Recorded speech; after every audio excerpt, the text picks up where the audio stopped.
Radio Televisión Española, primer programa de Radio Nacional.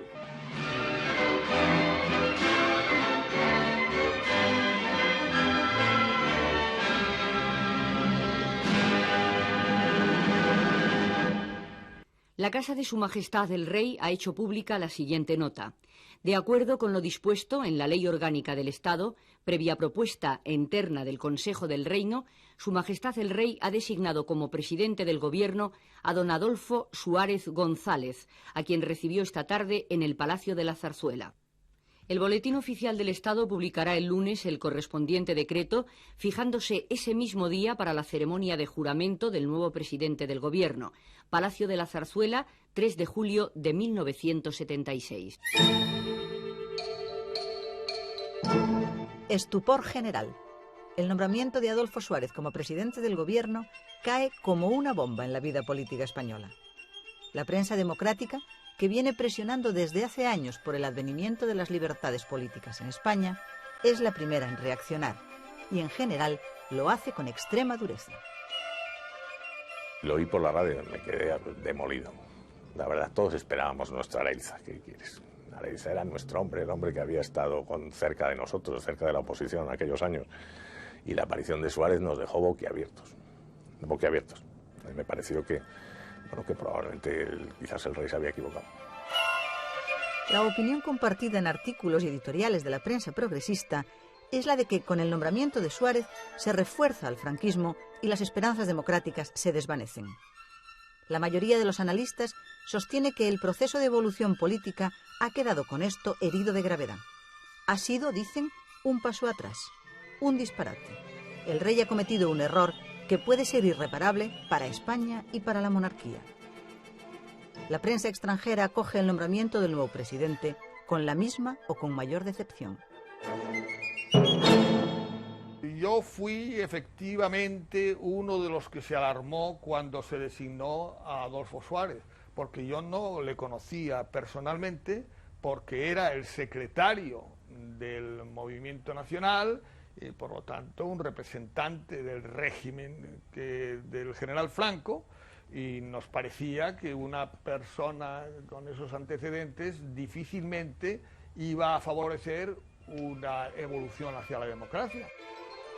Sorprendentemente, y a pesar de las descalificaciones verbales de los líderes de la oposición de izquierda, los órganos oficiales del Partido Socialista Obrero Español y del Partido Comunista acogen el nombramiento de Suárez con cierta moderación.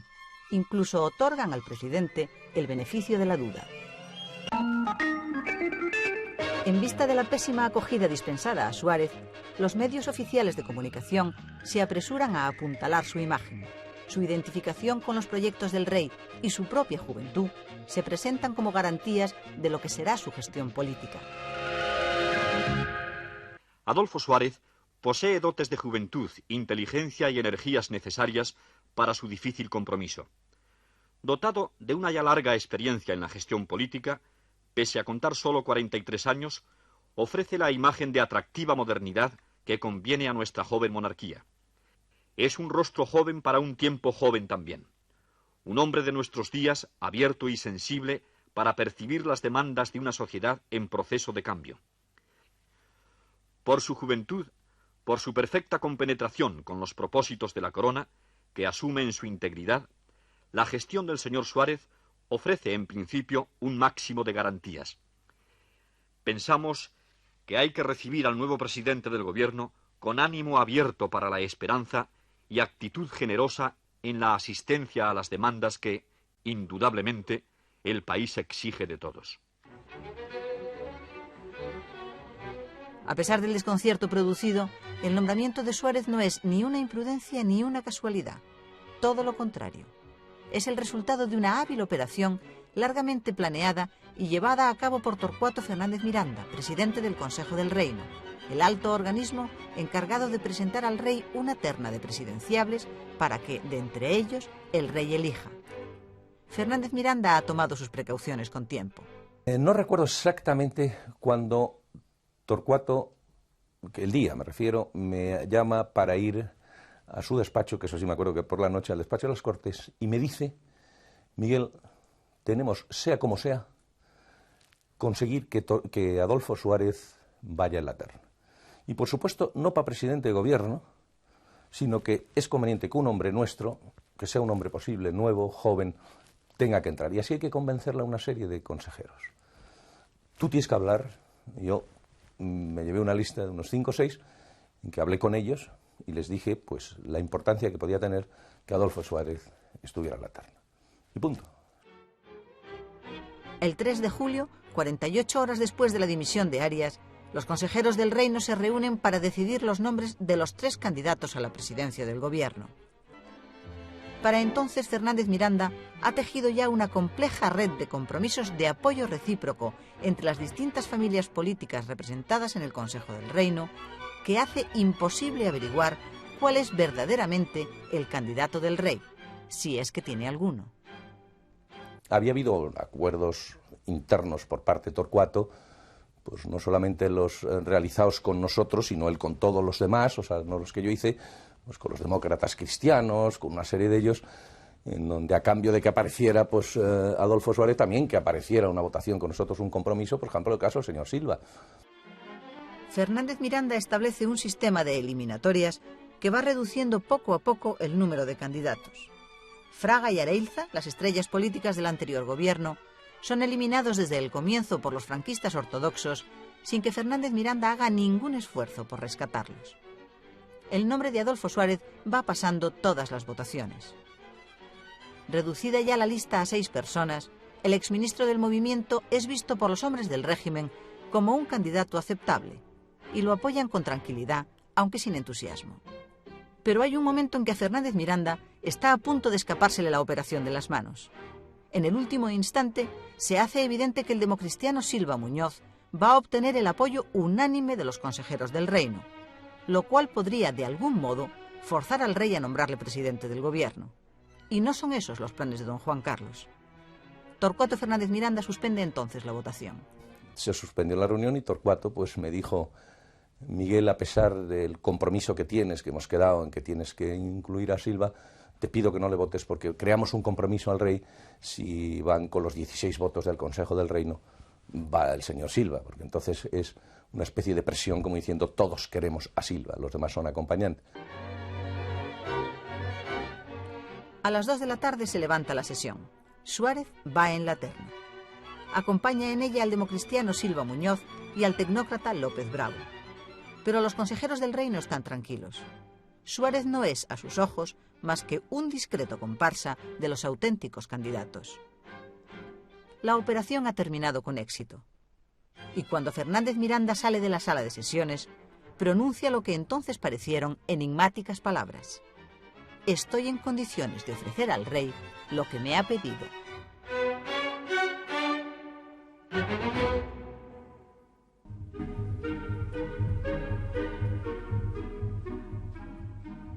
Pasadas las 5 de la tarde, el rey telefonea a Suárez y le invita a tomar café en el Palacio de la Zarzuela. Pero no le dice nada más. A esas horas, las quinielas políticas continúan dando a Areilza como seguro ganador. Incluso el propio Suárez, camino ya de la Zarzuela, tiene sus dudas. Quizá el rey le llame para hablarle del nuevo presidente.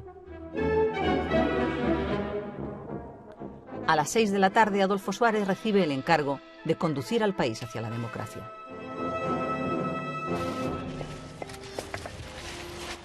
Cientos de periodistas rodean al recién designado presidente cuando éste regresa a casa tras haber hablado con el rey. A esas horas, toda España conoce ya la noticia que se hará oficial media hora más tarde. Las credenciales franquistas de Adolfo Suárez tranquilizan al régimen en la misma medida en que alarman al centro y a la izquierda. Incluso el mundo financiero reacciona con desaliento ante su llegada a la presidencia.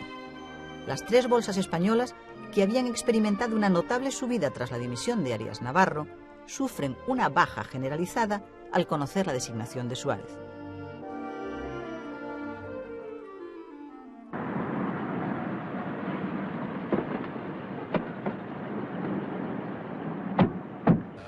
...5 de julio, lunes. Adolfo Suárez se dispone a jurar su cargo de presidente del gobierno ante el rey.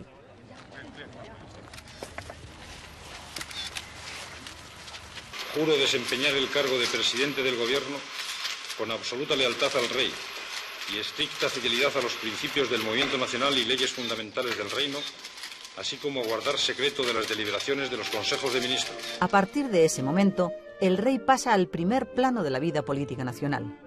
Tras su decisión de encargar a Adolfo Suárez la tarea de conducir al país en el proceso hacia la democracia, la figura del monarca ha quedado indisolublemente unida al proceso político que se viva en España. De tal manera que, si Suárez fracasa, la monarquía que encarna don Juan Carlos corre el riesgo de fracasar también.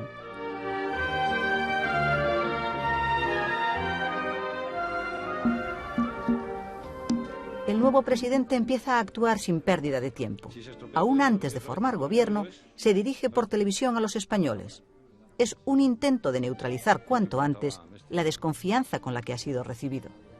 El gobierno que voy a presidir no representa opciones de partido, sino que se constituirá en gestor legítimo para establecer un juego político abierto a todos. La meta última es muy concreta: que los gobiernos del futuro sean el resultado de la libre voluntad de la mayoría de los españoles.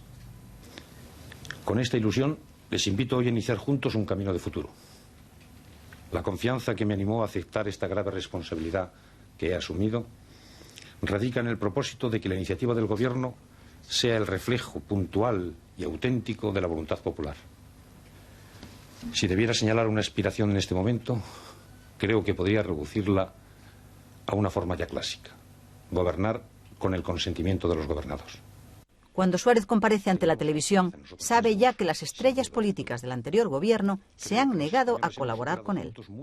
José María de Areilza y Manuel Fraga han escrito sendas cartas en las que anuncian su negativa a participar en el gobierno Suárez. Políticamente, la ausencia de Fraga supone una seria pérdida. La cuestión estaba planteada únicamente alrededor de la figura de Fraga.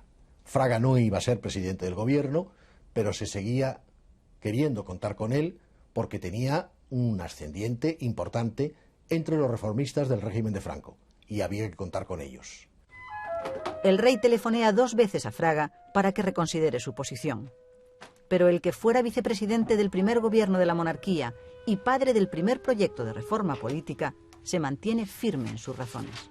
Bueno, son obvias. Yo no creí que aquel gobierno tuviese la posibilidad de hacer una labor como yo la concebía, cosa que yo creo que ha ocurrido, y como es natural, pues desde entonces pienso no me equivoqué en esa decisión, pero como es lógico, además era obvio que tomaba la decisión en favor de una generación diferente, pues había que dejarle todas las facilidades para que actuase.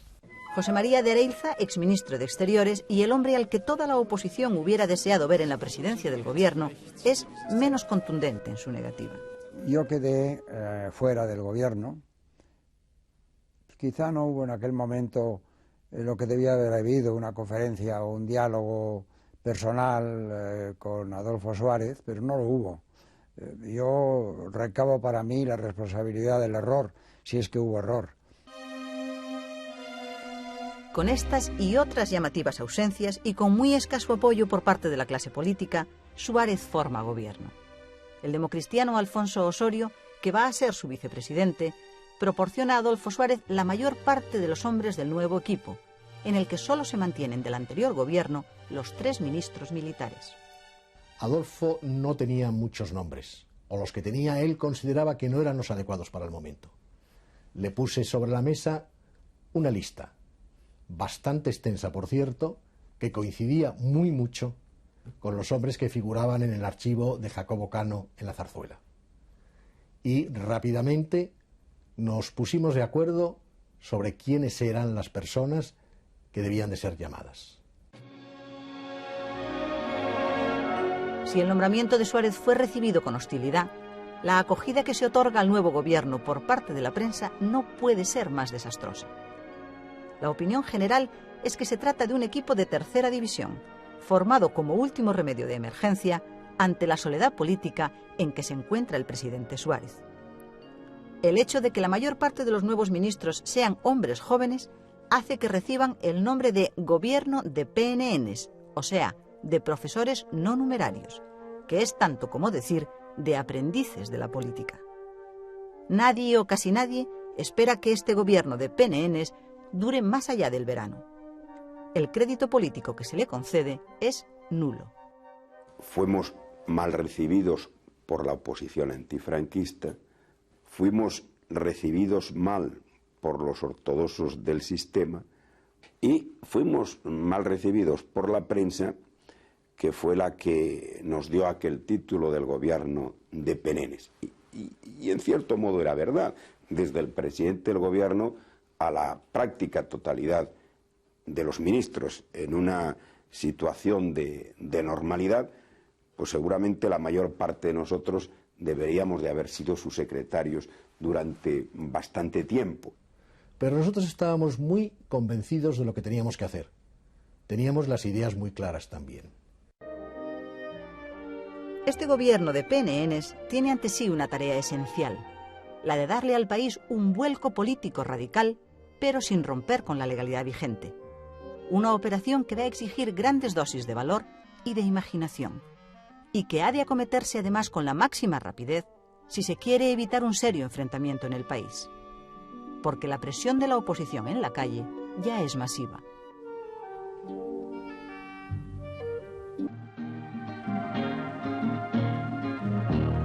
Perdonad si ahora no canto bellos versos conseguidos, quiero hablar muy a las claras por si alguien no está perdido. Los señores En el verano de 1976 se suceden las manifestaciones populares. Esta es la primera manifestación autorizada celebrada al amparo de la reciente Ley de Reunión aprobada bajo el gobierno Arias. Tiene lugar en Madrid a finales de junio, siendo todavía Manuel Fraga ministro de la Gobernación, y oficialmente ha sido convocada para protestar contra la carestía de la vida, pero se transforma rápidamente en una multitudinaria exigencia de amnistía y libertades políticas. A lo largo del mes de julio, la izquierda convoca en toda España innumerables actos para exigir del gobierno la inmediata concesión de una amplia amnistía.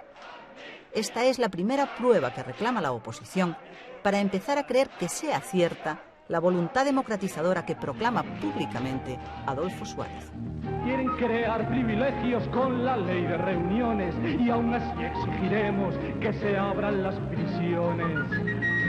Están ya en la cuerda floja las reformas y aperturas, que está cerca una ruptura con nuestra reciente historia, que acabe la dictadura, es la meta principal. Todas las voces en una, amnistía y libertad, todas las voces en una, amnistía y libertad. Amnistía y libertad, amnistía y libertad. Todas las voces en una, amnistía y libertad, amnistía y libertad, amnistía y libertad. Todas las manos en una, amnistía y libertad, amnistía y libertad, amnistía y libertad. Todas las voces en una, amnistía y libertad. 9 de julio. El primer Consejo de Ministros del Gobierno Suárez se celebra en el Palacio de la Zarzuela y lo preside el rey. Con su presencia, don Juan Carlos parece querer arropar políticamente a este gobierno recibido con tanto desdén por la opinión pública. Ese día, el rey hace a sus ministros una recomendación muy precisa. El rey fue contundente. Obrad sin miedo, nos dijo. Obrad sin miedo, nos repitió. Y creo que lo hicimos, porque había que apurar los plazos. Y había que hacer las cosas con decisión y con energía. El rey anuncia también a su gobierno que está decidido a renunciar a un privilegio histórico de los monarcas españoles, el privilegio de presentación de obispos. En la realidad del siglo XX, ese privilegio significa que el jefe del Estado condiciona al Papa a la hora de nombrar a los obispos para las diócesis españolas. El Vaticano y la propia jerarquía eclesiástica de España han estado pidiendo a Franco durante años que renunciara a ese derecho histórico, pero no lo consiguieron. La decisión del rey es muy bien recibida por la Iglesia. Él se dio cuenta que era un signo, y que era un signo de mucha importancia, y creo que con una generosidad extraordinaria dio ese paso, y efectivamente ese paso, a mi juicio, le ganó la confianza de muchos, porque renunciaba a una cosa histórica para bien de la sociedad y de la Iglesia.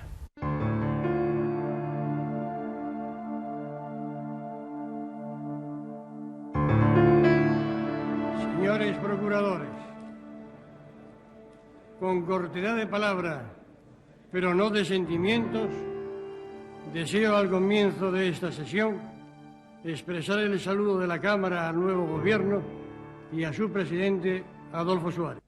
Hacemos votos por el acierto de su gestión y le aseguramos la colaboración de todos en el servicio de España. No ha transcurrido aún una semana desde que los ministros juraran sus cargos y esta es su primera prueba de fuego.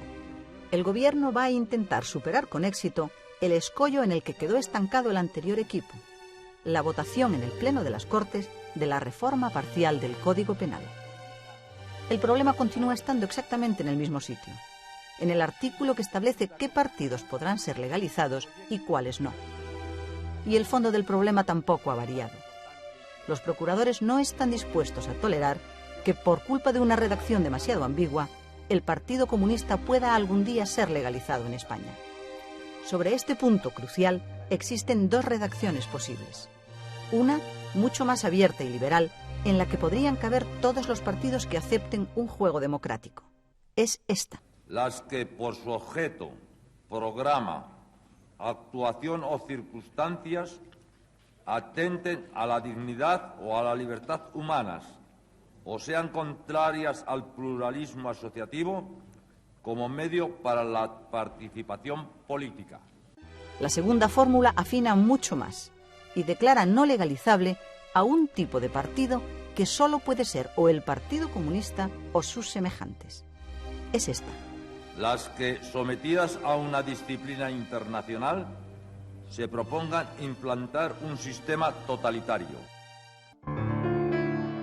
Esta es la redacción que queda aprobada. De todos modos, la oposición de los procuradores a la reforma política se ha hecho muy patente en las votaciones. La ley se aprueba por 245 votos a favor, pero se registran 175 votos en contra, lo que constituye un récord de votos negativos en la historia de las Cortes franquistas.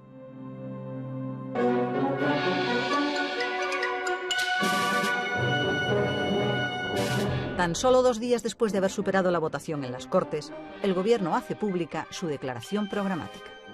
El Gobierno expresa claramente su convicción de que la soberanía reside en el pueblo y proclama su propósito de trabajar colegiadamente en la instauración de un sistema político democrático basado en la garantía de los derechos y libertades cívicas, en la igualdad de oportunidades políticas para todos los grupos democráticos y en la aceptación del pluralismo real. El Gobierno interpreta que su gran servicio a la nación en esta hora histórica es crear un juego político abierto a todos los españoles en un orden de libertad y hacer las reformas legales necesarias a fin de que puedan surgir las mayorías que informen en el futuro la composición de las instituciones representativas y el propio gobierno de la nación. Soberanía popular y gobierno representativo. Estos son los dos pilares básicos en los que se asienta todo Estado liberal y democrático. Y el Gobierno acaba de plantearlos como el objetivo esencial de la reforma. Si este compromiso público llega a hacerse realidad, es indudable que se camina hacia la abolición del régimen franquista. Al término de su declaración programática, que el ministro de Información lee ante los periodistas al filo de las 3 de la madrugada, tras una minuciosísima elaboración del texto, el Gobierno anuncia también la inmediata concesión de una amnistía. El Gobierno tiene el propósito de elevar a Su Majestad el Rey la recomendación de que, en ejercicio del derecho de gracia, otorgue una amnistía aplicable a delitos y faltas de motivación política o de opinión tipificados en el Código Penal y que en ningún caso se extienda a quienes hayan lesionado o puesto en riesgo la vida o integridad física de las personas.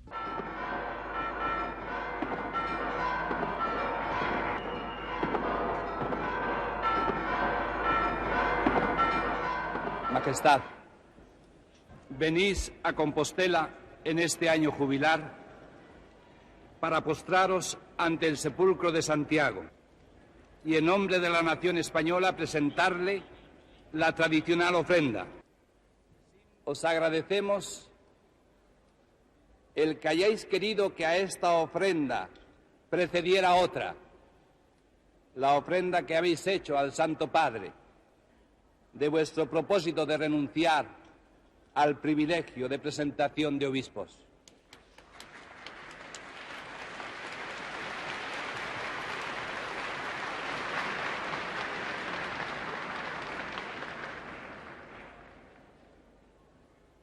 Os agradecemos la atención que estáis prestando a la petición de amnistía dirigida a vos en la apertura de este año jubilar.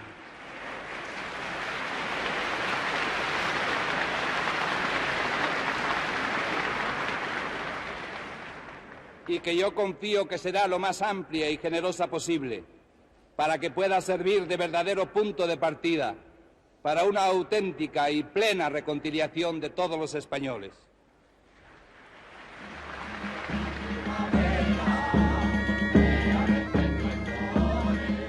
A esas alturas, Adolfo Suárez dispone ya de encuestas de opinión altamente fiables que le dicen que el 67% de los españoles está a favor de una amnistía y que el mayor porcentaje de opiniones favorables es el correspondiente a los jóvenes, con un 77%.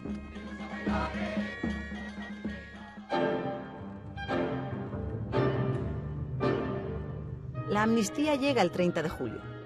Ese día, el Consejo de Ministros, celebrado en La Coruña y presidido por el Rey, aprueba por decreto ley una amnistía para los delitos y faltas de intencionalidad política recogidos en las leyes penales franquistas, todavía vigentes.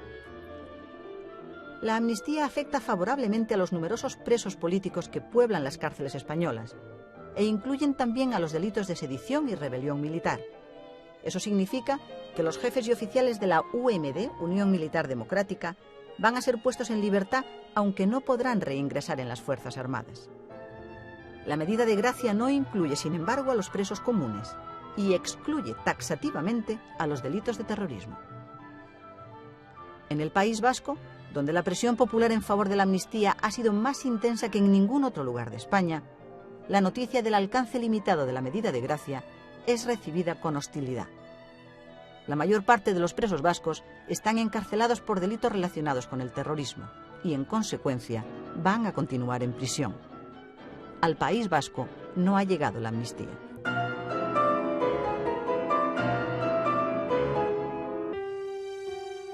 En el resto de España, el decreto de amnistía política es recibido con general satisfacción.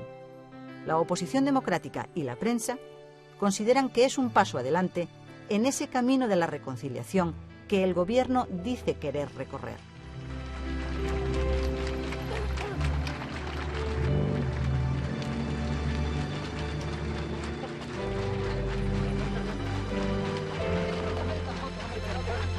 El 4 de agosto, primer día de la aplicación de la amnistía, salen de la prisión madrileña de Carabanchel 3 dirigentes comunistas históricos: Simón Sánchez Montero, Santiago Álvarez y José Unanue. Ellos 3 y tantos otros personifican, sin embargo, las limitaciones de esta amnistía. Las leyes penales del régimen franquista continúan vigentes y los miembros de los partidos no legalizables, según la última reforma del Código Penal, podrán volver inmediatamente a la cárcel acusados de cometer el mismo delito que ahora se les acaba de perdonar: su pertenencia a un partido político ilegal. Mientras no se produzca un auténtico cambio, continuará habiendo presos políticos en España. En primer lugar, creo que es conveniente destacar que la amnistía ha sido el resultado de la gran movilización que en todo el país se ha realizado a lo largo de muchos meses y que ha culminado en estos últimos tiempos y concretamente en la semana del 5 al 11 de julio. La reforma del Código Penal deja muy ambiguo, como saben muy bien, si están ustedes legales o no, si pueden volver mañana a la cárcel. Ustedes ahora vuelven a la clandestinidad, van a obrar a la luz pública.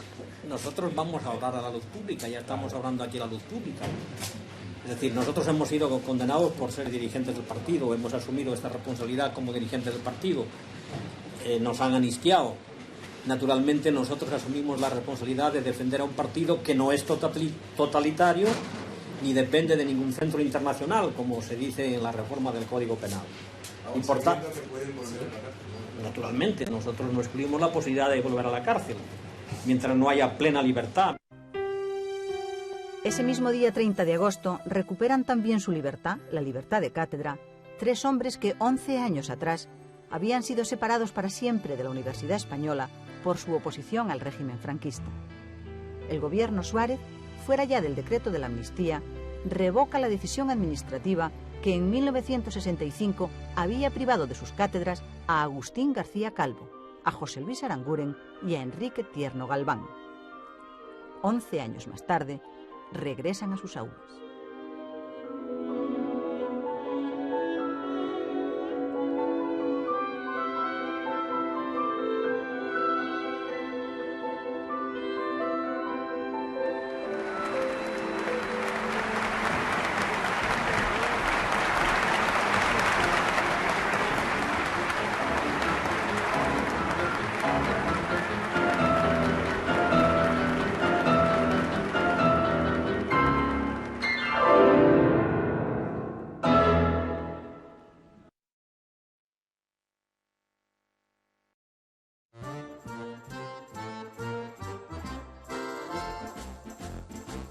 A finales del mes de julio, en Roma, el Partido Comunista de España sale públicamente a la luz. En una operación que tiene tanto de desafío como de voluntad de compromiso, Santiago Carrillo ha tomado un camino que no tiene vuelta atrás. Todos los dirigentes del Partido Comunista que hasta ese instante han vivido en la clandestinidad tienen ahora nombre y rostro para la opinión pública. El desafío es para el gobierno. ¿Va a atreverse Adolfo Suárez a detener a todos los dirigentes comunistas a su regreso a España y perder con ello el crédito democratizador que está empezando a ganar con tanto esfuerzo? La voluntad de compromiso es la del Partido Comunista. En su intervención ante el Pleno, Carrillo deja claro que apuesta por las libertades y por la democracia, y que el levantamiento popular, la revolución, han sido ya abandonados como métodos. Ya no se quiere derribar violentamente el sistema. El Partido Comunista sale a la luz porque quiere negociar con el gobierno y da garantías. La oposición democrática tiene mucho que ofrecer al país. No negocia, no actúa con las manos vacías. Es un poder real y debe obrar con plena conciencia de ese poder, porque no está tratando de satisfacer ambiciones mezquinas de hombres o grupos. Está tratando de levantar a España, de servir a España, y habla justificadamente en nombre de España. Los mensajes de ese comité central eran, por un lado, decir: nosotros no queremos ser clandestinos, y la prueba es que aquí estamos, porque no podemos estar en Madrid. Si hubiéramos podido estar en Madrid, lo habríamos hecho allí. No tenemos nada que ocultar. Deseamos la democracia y la legalidad, y estamos dispuestos a colaborar con todas las fuerzas que la quieran para establecerla en España. Esperamos ahora la respuesta, no ya de las fuerzas democráticas de oposición que han estado aquí con nosotros, sino de los poderes públicos. La opinión pública española e internacional juzgará la sinceridad de sus palabras por el alcance de la amnistía proclamada y por la actitud que adopte ante la apertura hecha en Roma por el Partido Comunista de España. La otra parte importante del mensaje era decirle al partido: entramos en una época nueva. Los métodos que han estado justificados en un partido clandestino muy perseguido, que ha tenido muchos fusilados, muchos presos, ahora ya no sirven.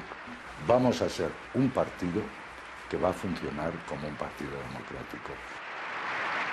Las palabras de Carrillo suponen para los militantes un viraje drástico e inesperado. Hasta ese momento, En las bases del partido no se ha manejado otro argumento que el del levantamiento popular para anunciar la llegada inminente de un vuelco político radical en España.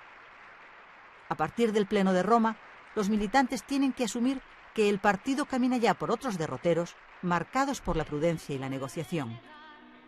De ahora en adelante, el objetivo urgente y principal del Partido Comunista va a ser el de conseguir su legalización para estar presentes con todos los derechos en el proceso político de cambio. ¿Quién nos puede negar? ¿Por qué nos regatean respirar?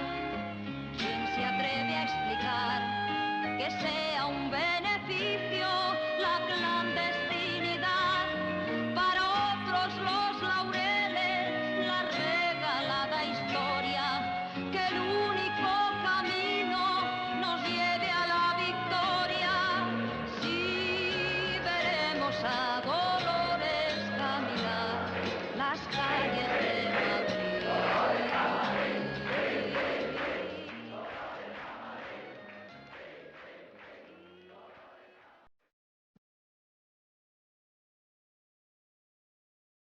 Llega el mes de agosto. Santiago Carrillo pasa unos días de descanso en casa de su amigo Teodulfo Lagunero, en la Costa Azul francesa. El líder comunista no quiere que después del paso político dado por él en Roma hace tan solo unos días, se abra ahora un largo periodo de silencio. Y, como primera medida, quiere que el gobierno le conceda de inmediato el pasaporte español al que tiene derecho. Ante la impaciencia de Carrillo, Teodulfo Lagunero se ofrece a viajar a Madrid e intentar que el mensaje del líder comunista llegue de un modo o de otro al presidente Suárez. Una vez en Madrid, Lagunero recurre a dos personas de su absoluta confianza. Una de ellas un viejo amigo, el ministro de Educación Aurelio Menéndez, a quien Lagunero tiene que transmitir este mensaje. Si no se atiende rápidamente su demanda de un pasaporte, Carrillo está dispuesto a aparecer públicamente en España, convocar a la prensa de todo el mundo y organizar con ello un escándalo internacional. Aurelio Menéndez recibe a Lagunero en el acto.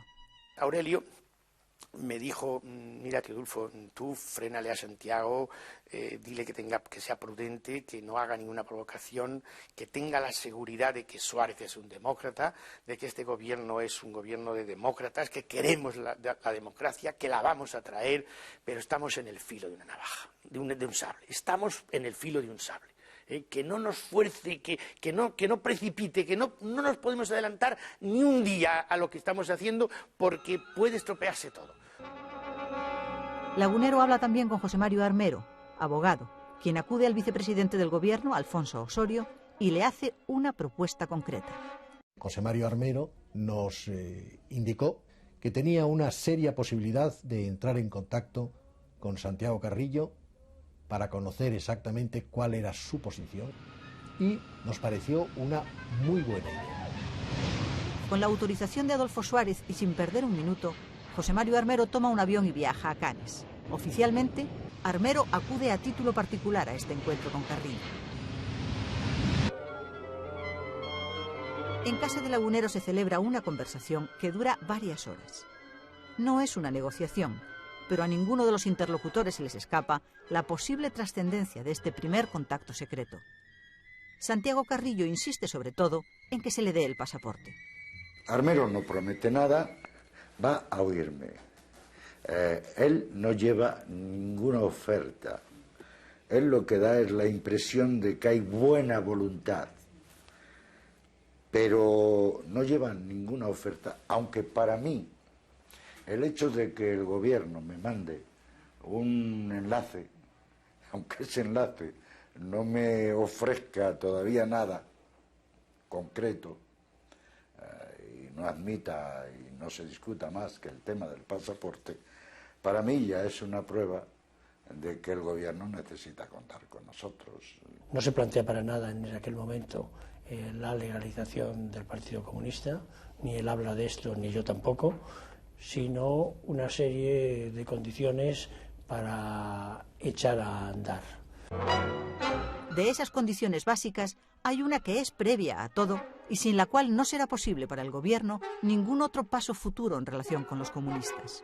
Sobre todo, lo que más nos importaba en aquel momento cuál era su posición con respecto a la monarquía y hasta qué punto estaba dispuesto a aceptarla y acatarla. Para nosotros la cuestión esencial no era monarquía o república, sino democracia o dictadura, queriendo quitar ya de en medio ese problema que en último extremo hubiera resultado el obstáculo fundamental y para una solución. José Mario Armero regresa a Madrid, informa al presidente Suárez de la posición del líder comunista y propone que el gobierno no rompa esa conexión secreta recién establecida. Yo le digo a Adolfo Suárez que es conveniente mantener un contacto firme, periódico, con un representante del Partido Comunista, que sería interesante que él, Adolfo Suárez, señalase la persona que ha de representarle y que Santiago Carrillo va a comunicarme quién es la persona que va a representarle también de esa manera permanente. La persona del Partido Comunista me llama un día, yo no le conocía, y viene a verme. Es Jaime Ballesteros. No ha sido una operación planificada de antemano, pero es un hecho que ese día 28 de agosto comienza uno de los procesos más determinantes de que el cambio político en España haya sido un cambio pacífico. La progresiva integración del Partido Comunista en el proceso de transición conducido por Adolfo Suárez.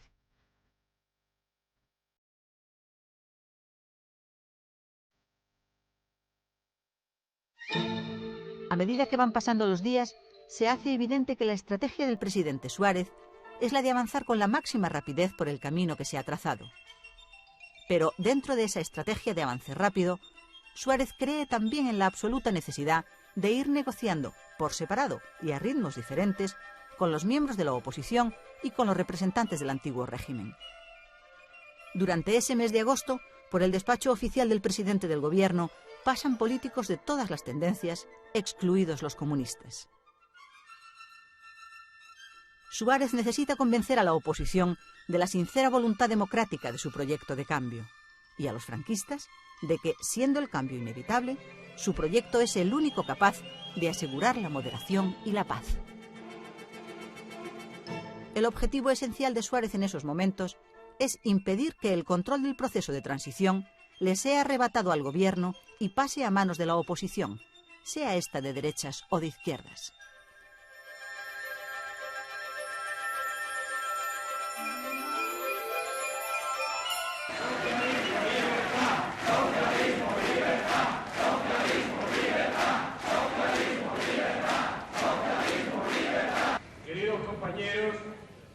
Queridos amigos, compañeros no solo socialistas, sino comunistas, anarquistas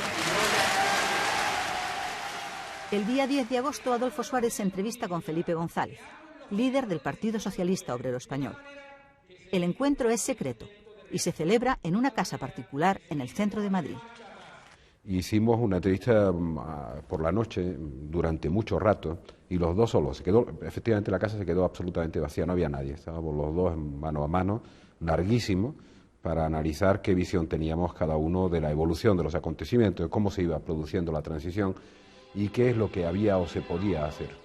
El PSOE tiene para los planes reformistas del gobierno un alto interés político. Es un partido de izquierda, pero no es comunista. Y es un partido histórico que cuenta con el apoyo de la muy influyente Internacional Socialista. Para Adolfo Suárez, está claro que el proceso de reforma que va a emprender no se saldará con éxito a menos que obtenga, si no la colaboración, al menos sí la presión crítica pero constructiva del Partido Socialista.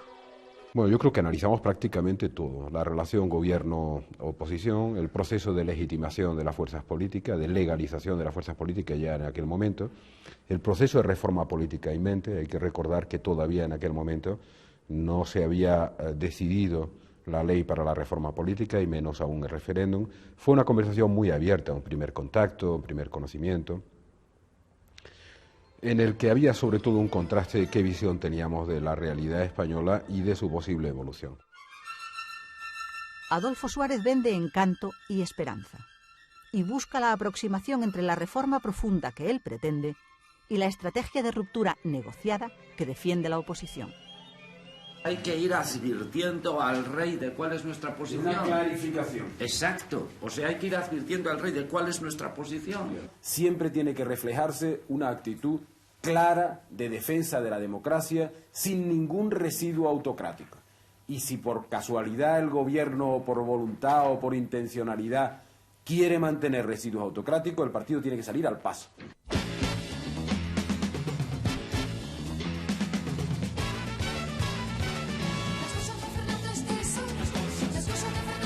Gracias, amigos. Me gustaría hacerles alguna invitación y hablarles también de algunos temas importantes, cosas fuertes, cosas gordas. Sí. Nada de chistes ni bobadas de estas, porque es una cosa que no sé, no procede. No viene a qué. Además, para una vez que tienes oportunidad de largar, pues no te vas a entretener con estas bobadas. Más vale enganchar un tema actual, un tema que preocupe, cebarte con él y bim, bom, duro que te pego, caiga quien caiga. Hay que aprovechar la libertad que tenemos hoy en día para poder... ¿O no? Bueno, no pasa nada. Vamos, no creo que pase. No creo yo que por decir 4 tonterías me vayan a... No creo. No pasa nada, hombre. Si esto ha cambiado... esto ha pegado un cambiazo.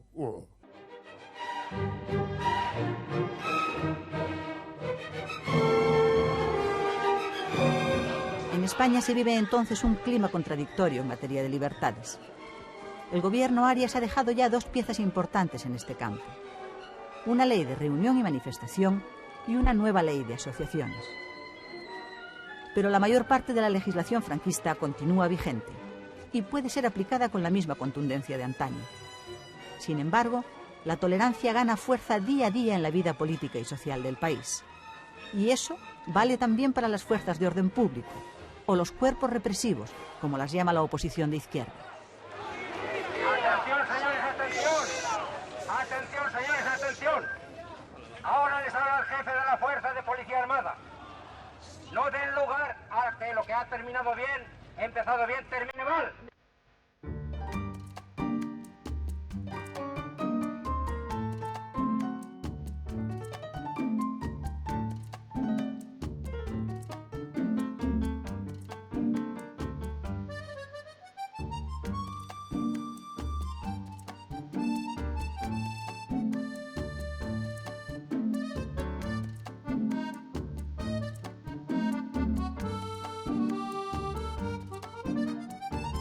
Después de llevar más de 5 años prohibida, en el verano de 1976 se estrena Canciones para después de una guerra. La película, una mirada sobre la vida de los españoles durante la posguerra, fue considerada por la censura franquista como un insulto al régimen y prohibió por eso su exhibición. El film tiene el sabor amargo de un tiempo amargo porque está realizado con escenas auténticas apoyadas por canciones íntimamente unidas a la España de aquellos años difíciles. Eran canciones para sobrevivir. Canciones con calor, con ilusiones, con historia. Canciones para sobreponerse a la oscuridad, al vacío, al miedo.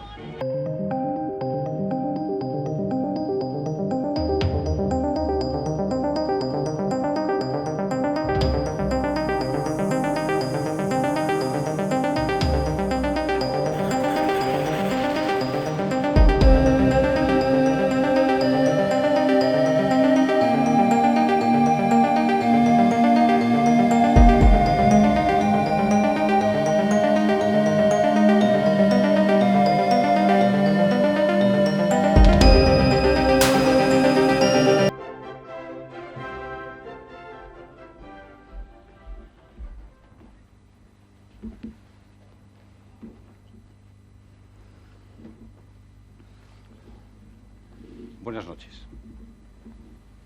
Me presento ante todos ustedes para darles cuenta del proyecto de ley para la reforma política, para decirles sencillamente cómo propone el Gobierno que sea nuestro futuro y para convocar a todo el pueblo español a una tarea de protagonismo y solidaridad. Ha llegado el momento de clarificar la situación política y el pueblo español debe legitimar con su voto a quienes, en virtud del nuevo pluralismo surgido en España, aspiran a ser sus intérpretes y representantes. Reconocido en la declaración programática del Gobierno el principio de que la soberanía nacional reside en el pueblo, hay que conseguir que el pueblo hable cuanto antes. Y esto es lo que el Consejo de Ministros acaba de aprobar. El proyecto de ley para la reforma política. Es un proyecto sencillo. Aquí está la clave de la transición. Esta ley que Adolfo Suárez presenta al pueblo español es la puerta que puede abrir en España la vía a la democracia. Pero antes de llegar a ella, va a ser necesario salvar los numerosos obstáculos que se interponen en el camino. La historia de esta ley es corta. Fue redactada por Torcuato Fernández Miranda unas semanas antes de que el presidente Suárez la presentara ante la opinión pública. Fernández Miranda escribió el proyecto de ley para la reforma política, el borrador, un fin de semana de aquel agosto, del agosto del 76. El lunes siguiente me lo entregó a mí para su corrección. Él tenía una teoría de que cuando existía algún problema y alguna circunstancia difícil, había que buscar, repetía una frase de Gracián, un real torcedor, es decir, un punto de apoyo que sirviera para levantar los problemas que enturbiaban el asunto. Entonces, cuando yo leí aquello en su despacho, tuve la intuición total de que allí había un real torcedor y se lo dije. Esto me parece que es lo que va a producir la evolución, la reforma, qué es lo que se necesita. Él asintió, dijo sí, pero es necesario que ahora lo aprueben las Cortes. 24 de agosto. Es viernes y hay Consejo de Ministros. Ese día, Adolfo Suárez va a mostrar al Gobierno unos folios que le ha entregado Fernández Miranda con estas palabras. Aquí te doy esto, que no tiene padre. Es la ley para la reforma política. El proyecto se discutió amplia y exhaustivamente en Consejo de Ministros y allí cada uno de los ministros del Gobierno aportó su pequeño grano de arena para poner o para quitar. El hecho es que en su formulación final, la ley se convierte en una pieza legal muy breve, pero de extraordinaria trascendencia política. Por lo pronto, y además de establecer en su articulado el sufragio universal como vía para elegir a las futuras Cortes, el proyecto proclama directamente la democracia, basada en la supremacía de la ley, considerando a esta, a la ley, como expresión de la voluntad soberana del pueblo. Con esta formulación, lo que se está definiendo es un Estado democrático y de derecho, con expreso reconocimiento de la soberanía popular. Está claro, por lo tanto, que se pretende dar un vuelco radical al régimen político existente. Yo creo, no solo a mi juicio, sino a juicio de todos los ministros y de todo el Gobierno, nos dimos cuenta que empezaba una situación completamente distinta y que de verdad había un proceso, insisto, sencillo, claro y honesto de apertura política. Pero para que ese proceso de apertura política pueda echar a andar, es necesario primero que el proyecto de ley para la reforma sea aprobado por las actuales Cortes. Ahora bien, ¿cómo van las Cortes franquistas a aprobar una ley que supone precisamente la desaparición del franquismo? Y sin embargo, Suárez está convencido de que la transición a la democracia no podrá hacerse de forma pacífica más que si se respeta escrupulosamente la legalidad, cosa que el rey, el presidente y todo su gobierno han jurado cumplir. De otro modo, si el gobierno tiene la tentación de hacer caso omiso de las instituciones y de sus propios compromisos e introduce la democracia por decreto, como exige la oposición, podría producirse un conflicto civil o incluso un levantamiento militar. La clave de que la transición política a la democracia se realice y se realice en paz no está solo pues en el contenido de esta ley para la reforma política. Está también en el camino que se siga para ponerla en práctica. Un camino difícil que se inicia ese día 10 de septiembre, cuando Adolfo Suárez presenta el proyecto al pueblo español. Ante ese pueblo, cuya politización es la simple pero soberana politización de querer decidir su futuro y decidirlo en paz, en orden y seguridad, hemos querido comparecer hoy. Y repetir una vez más que el futuro no está escrito porque solo el pueblo puede escribirlo. Para ello tiene la palabra. El gobierno que presido ha preparado los instrumentos para que esa palabra pueda expresarse con autenticidad, para garantizar en definitiva su soberanía, la soberanía del pueblo español. Buenas noches.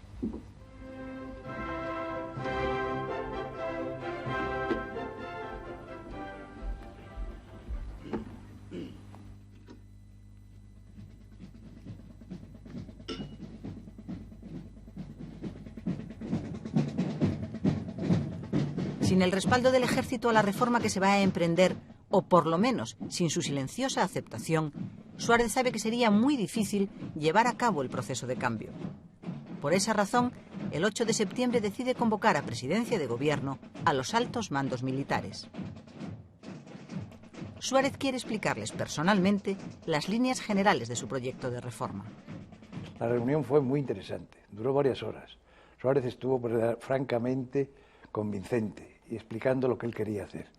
En esas 3 horas se dijeron muchas cosas, hubo comentarios muy favorables. Yo recuerdo, por ejemplo, uno que le dijo "viva tu madre". Pero indudablemente uno de los temas que se tocó fue la situación actual del Partido Comunista. Meses más tarde, el presidente del gobierno sería acusado por algunos militares de haberles engañado sobre este punto, porque, afirman, Suárez les aseguró entonces taxativamente que el Partido Comunista no sería legalizado en España. Otros militares presentes en la reunión sostienen, sin embargo, que no hubo engaño. Yo no recuerdo exactamente lo que se dijo, pero sí puedo afirmar, bajo mi responsabilidad, que no puede cogerse lo que entonces se dijera sobre esa situación del Partido Comunista como una traición o una mentira del presidente del gobierno a los mandos militares. Lo que Suárez dice en aquella reunión a sus interlocutores es que, con sus actuales estatutos, el Partido Comunista no puede ser legalizado, cosa cierta. Lo que no les dice es que el gobierno ha establecido ya contacto con el líder comunista, ni que ese mismo día, en París, un enviado suyo, José Mario Armero, ha hablado con Santiago Carrillo para establecer un enlace permanente y secreto entre el gobierno y el partido a través de intermediarios, sin ninguna clase de compromiso por parte del gobierno, de momento. En aquel momento, Adolfo Suárez no pensaba legalizar el Partido Comunista antes de las elecciones. Tampoco era contrario a la legalización del Partido Comunista. Y en contra de lo que se ha dicho, y se ha dicho muchas veces, entiendo que Adolfo Suárez no jugó sucio. Simplemente no dejó las cosas totalmente explicadas. La cúpula militar, compuesta en su mayoría por generales que hicieron la guerra junto a Franco, observa con inquietud la trayectoria política que apunta el presidente Suárez. La afirmación del gobierno de que la soberanía reside en el pueblo. La reforma del Código Penal, que da cabida a casi todos los partidos políticos, con la sola excepción del Partido Comunista. La concesión de una amplia amnistía. Y los contactos de Adolfo Suárez con representantes de la oposición democrática que hasta entonces habían vivido en las catacumbas de la política han alarmado bastante a los mandos militares inmovilistas.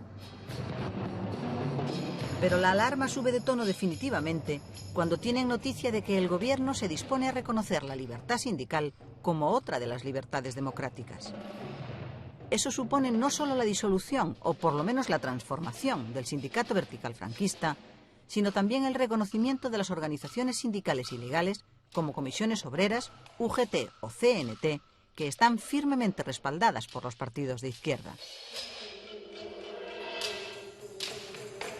El teniente general de Santiago, vicepresidente para Asuntos de la Defensa, considera que se ha llegado demasiado lejos en la apertura política y presenta su dimisión irrevocable al presidente del gobierno. Suárez nombra entonces al teniente general Gutiérrez Mellado como nuevo vicepresidente para la Defensa, en sustitución de Santiago. Pero el incidente, el primero verdaderamente serio que enfrenta al presidente Suárez con la cúpula más franquista de las Fuerzas Armadas, no termina ahí.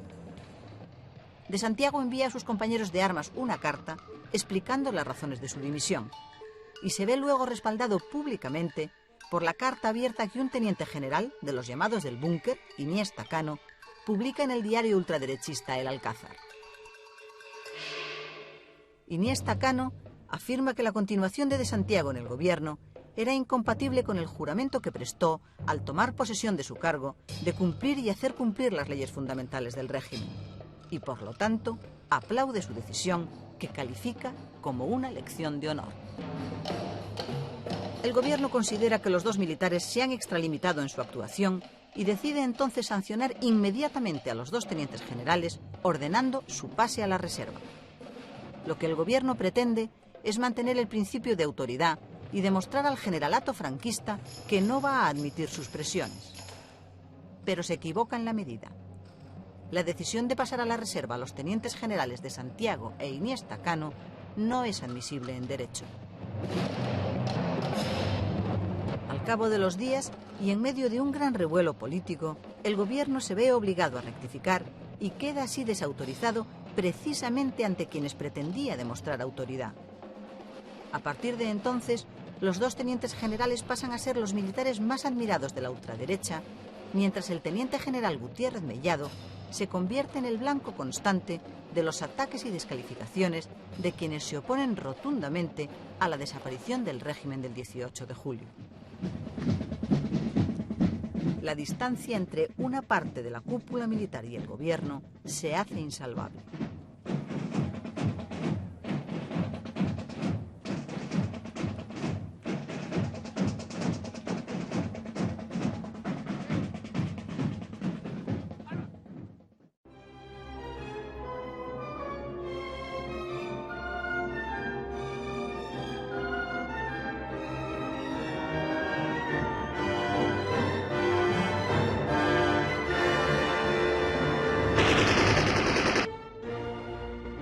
El presidente de la Diputación Provincial de Guipúzcoa y consejero del Reino, Juan María de Araluce, cae asesinado el 4 de octubre en San Sebastián, junto con su chofer y 3 policías de su escolta. El asesinato por parte de los terroristas de ETA de un miembro de una de las más altas instituciones del país, como es el Consejo del Reino, genera un alto grado de tensión en los sectores del franquismo. La presión política sobre el gobierno para que declare de inmediato el estado de excepción en el País Vasco es muy intensa. Pero el gobierno logra resistirse y asume públicamente la responsabilidad de la conducción del proceso político que intenta llevar a cabo. El gobierno quiere dejar bien claro ante el pueblo español que es consciente de que actos como el que hoy condenamos y actitudes como las que en días pasados se han producido responden a un frío y meditado programa para impedir la democratización de nuestra sociedad. En su consecuencia, entiende que sólo desde la serenidad y desde la firmeza se puede asegurar la culminación de ese proceso y sentar las bases de un futuro de paz y libertad para todos los españoles.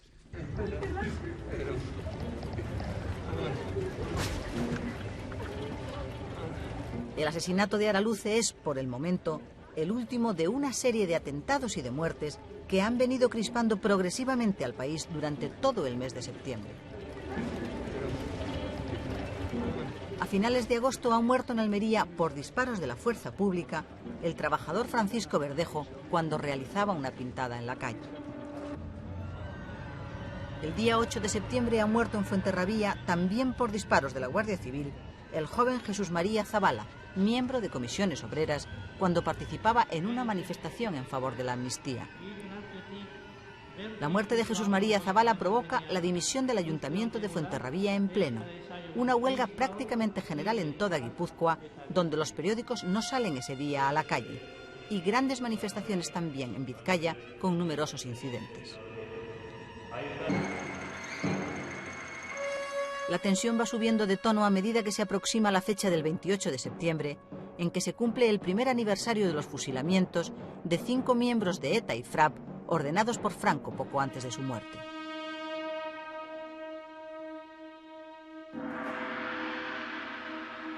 El día 24 de ese mismo mes de septiembre, en Santa Cruz de Tenerife, la policía mata a tiros por error a otro hombre, Bartolomé García, al que confunden con un delincuente.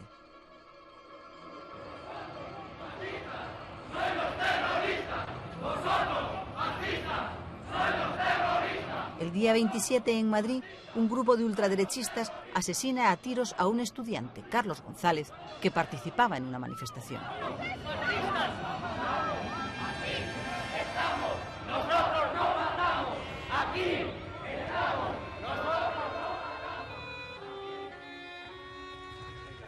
Y cuando el 4 de octubre ETA asesina al presidente de la Diputación de Guipúzcoa y consejero del Reino, Juan María Araluce, en España se siente el temor de que toda esta violencia desatada pueda ser de nuevo el comienzo de un camino sin retorno.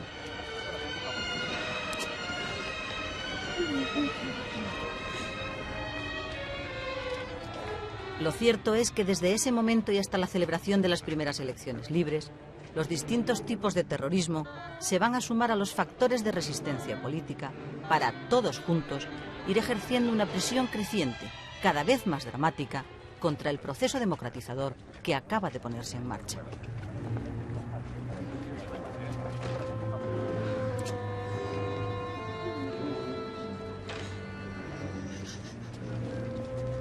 ¡Viva las Fuerzas Armadas! ¡Viva! ¡Viva las Fuerzas de Orden Público! ¡Viva! ¡Viva el Gobierno español! ¡Viva! ¡Viva el presidente Suárez! ¡Viva! ¡Viva el Rey! ¡Viva! ¡Viva España! ¡Viva!